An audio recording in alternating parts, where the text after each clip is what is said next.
Hello everyone. How's it going?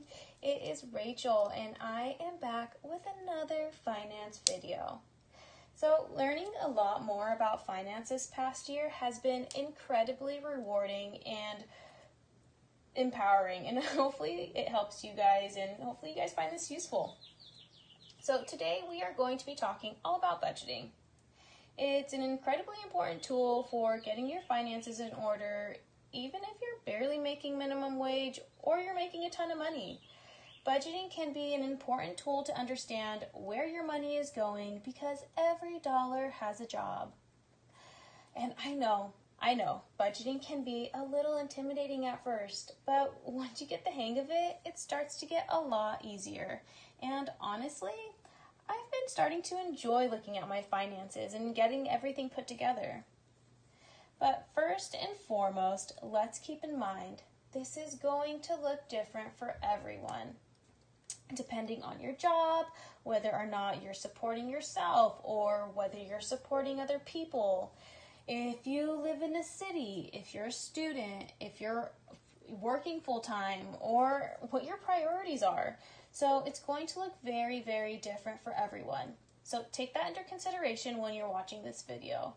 It is very personal. So take this advice, sit with it, think it through for yourself, think about what works for you, what works for your lifestyle and your goals, and move forward from there. So what is budgeting? Budgeting is all about the money coming in and the money leaving your bank account. So let's get started by showing you how I write out my monthly budget. So these are real numbers, and I share this to hopefully help you guys and show you how I spend my money and how I try to maximize every dollar. So this monthly budget is just a forecast. I don't always know how much I'll be spending or even bringing in for the month. Today I'll be going over my July 2022 budget. It's a pretty normal month. And I will be bringing some extra cash in, which I will be adding into this monthly budget. So first, let's get started. So first I have my regular salary. And this is what I would be bringing in from my normal job. So I work full time and I will be expecting about $300 this month. Again, it's a pretty normal budget. So let's see. So work one, I bring in $3,000. And I also have a side business that I should be bringing in an extra $1,000. So my total budget for so 3,000 plus 1,000 will equal 4,000.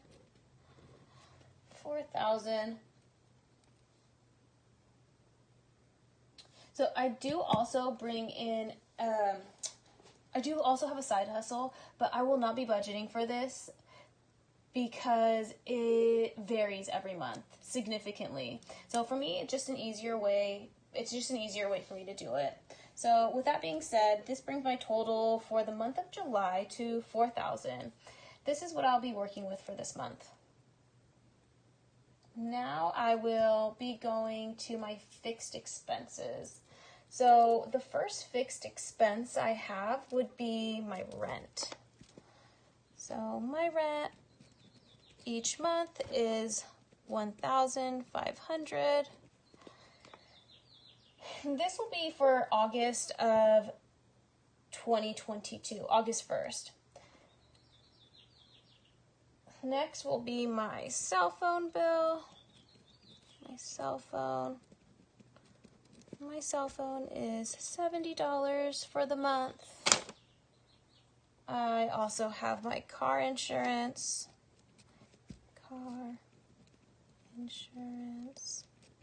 And that is, again, $70 for the month. $70 for the month. I also have my internet.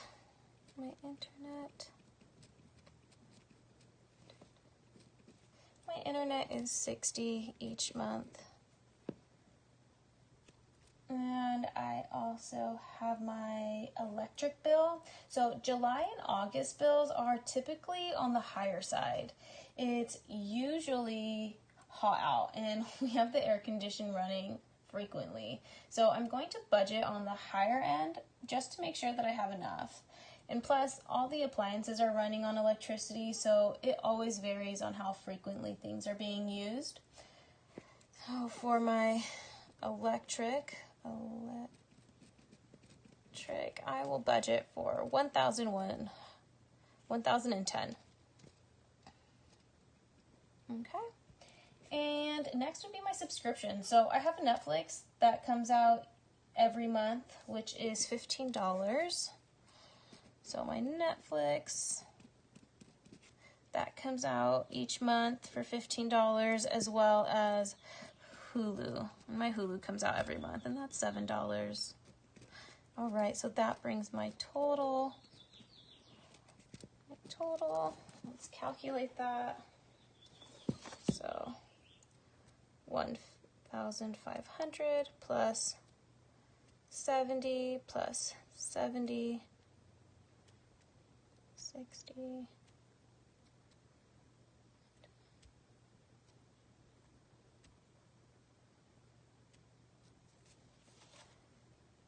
All right, and that gives me a total of $1,832.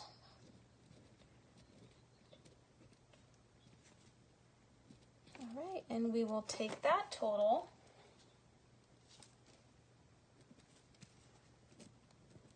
remaining.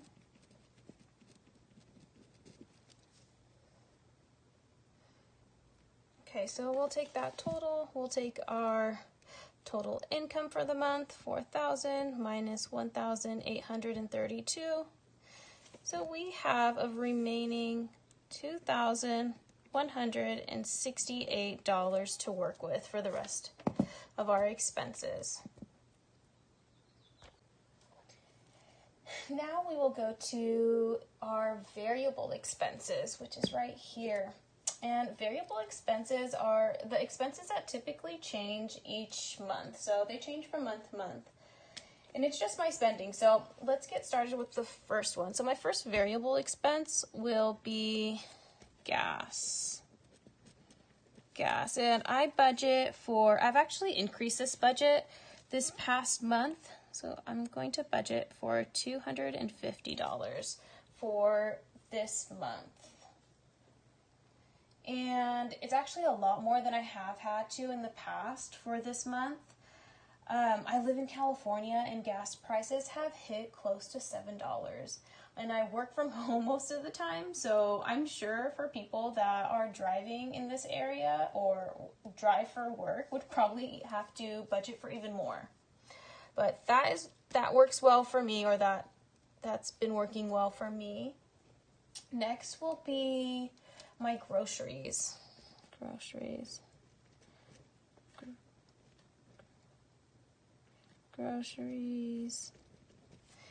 And I usually cook for more than just myself, so I give myself a bit of a bigger budget for groceries. I usually budget for $500 for the month.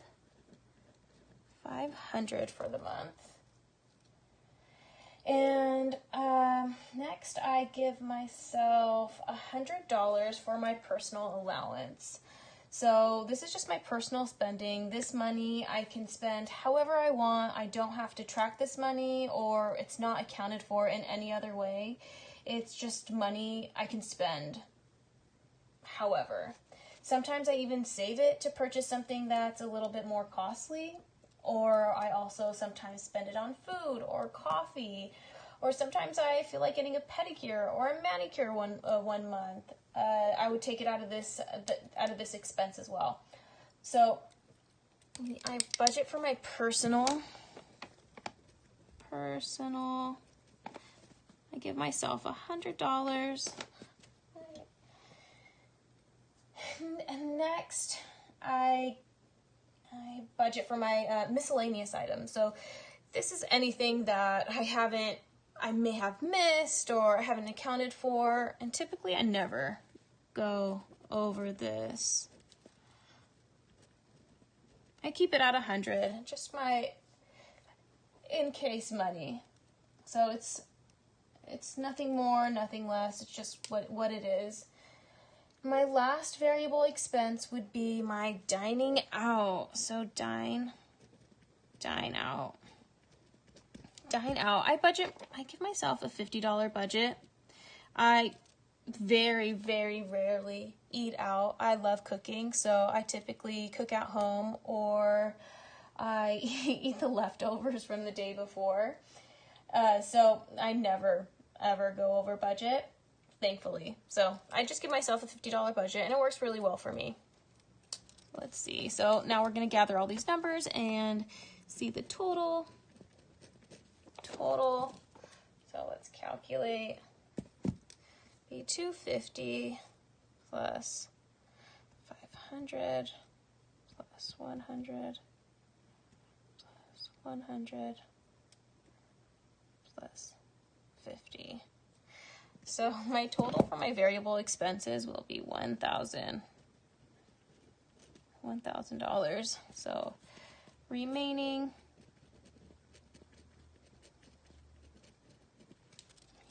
again, we will get the remaining total from my fixed expenses. So that's 2,168. It's actually extremely simple math. We can do it in our head, but we'll just use the calculator for a visual. Minus 1,000. And that will give us $1,168 remaining. $1,168 remaining. Okay. And next we will go to our sinking funds. So here are my sinking funds. Now we are down to sinking funds. So for my sinking funds, I usually utilize this for my savings, for my travel savings. So which I usually save. Actually, this month I'm decreasing my budget a little bit because I haven't been traveling for the past year due to the pandemic. So I have a good amount saved in my travel savings. So travel, I'm going to put in $150 for this month. And next I put in $50 in my car. 50, and this is just usually just in case something happens to my car breaks down, I need an oil change, or I need tires replaced, anything like that. I usually take from this. I would take from this fund. And next would be gifts. And I put $50 a month for my gifts, and these are any types of gifts. These are for my birthday gifts, Christmas gifts, anniversary gifts, whatever kind of gifts. I save $50 each month, and I accumulate them. So whenever I have to buy a gift, I take from the savings account, and it works really well for me. So I'm going to continue saving $50 each month in that category. So for that, let's calculate the total of my sinking funds. Let's see, 150 plus 50 plus 50. Again, super simple math, but we use a calculator. Total. So my sinking funds will be $250. So my remaining, again, we will take what we have remaining up here. So that's 1,168 minus 250 there, and that would give us a remaining balance of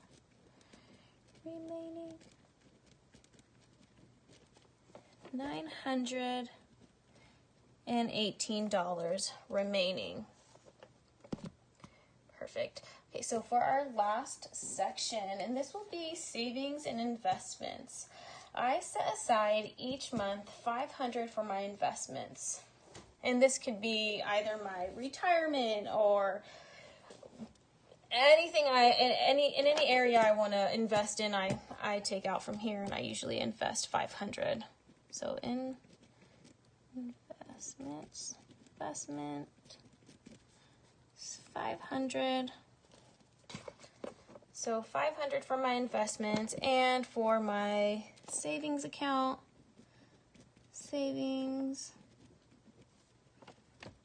I put the remaining whatever else I have. So that would give me 418.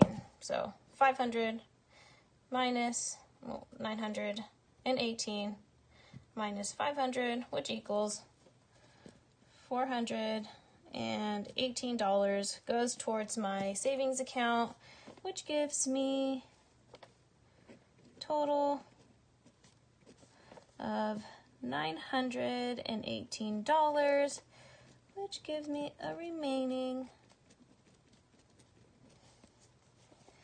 $0, which I usually like to see. I like to zero out just to make sure that, again, every dollar is going somewhere.